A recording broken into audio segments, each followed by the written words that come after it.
Given, integer matrix routes, each row is one bus line visiting stops in fixed cyclic order. You may switch buses only at a stop that appears on both lines. Return, minimum number of buses to travel from stop source to stop target, or -1 if unreachable. Example 1, source is 1 and target is 6. Ride the first bus along 1 to 2 to 7, where the routes overlap.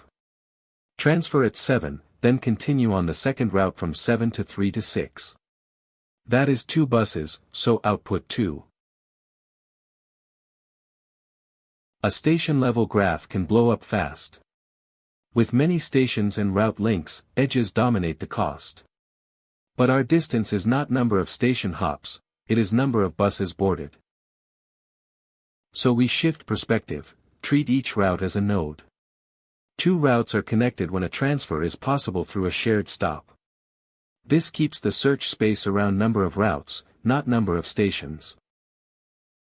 To discover neighbors efficiently, build a phonebook map from stop to list of routes. From one stop lookup, we immediately know every route we can board there. Edge case first, if source equals target, answer is 0. Otherwise run breadth first search on routes. Initialize the queue with all routes containing source. Each BFS layer means one more bus ride.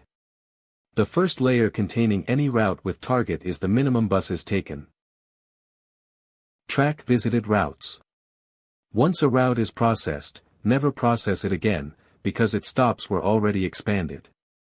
This prevents loops and keeps runtime proportional to total route stop entries. We begin from the input, the route lists, the source stop, and the target stop. If source equals target, return 0. Otherwise scan each route once. Every time a stop appears on a line, record that route's ID in the phonebook entry for that stop.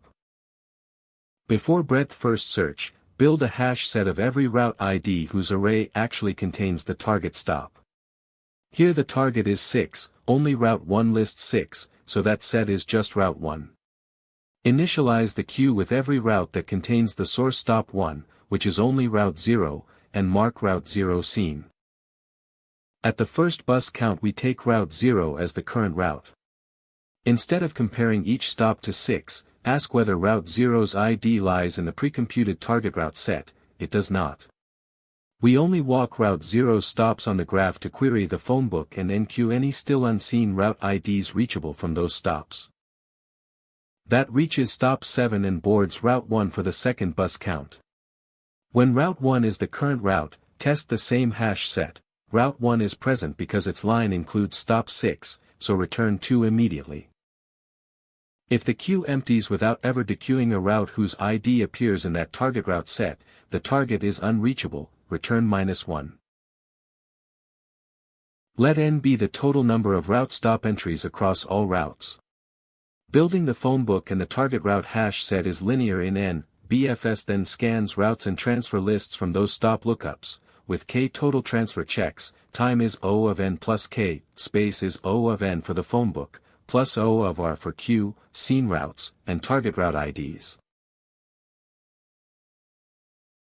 Function takes routes, source, and target, and returns minimum buses needed. Base case, if source already equals target, no bus is needed. So we return 0 immediately. Build a phonebook map from each stop to all route IDs that visit that stop. Precompute target routes, the hash set of route IDs whose route contains the target stop. Initialize the queue with every route that contains source. Mark those queued routes as seen and set buses to 1 for the first boarding layer. Run breadth first search while there are routes left to process. For this layer, process each queued route ID once. First check membership. If this route ID is in target routes, we are done. Return the current bus count. Otherwise scan all stops on the current route.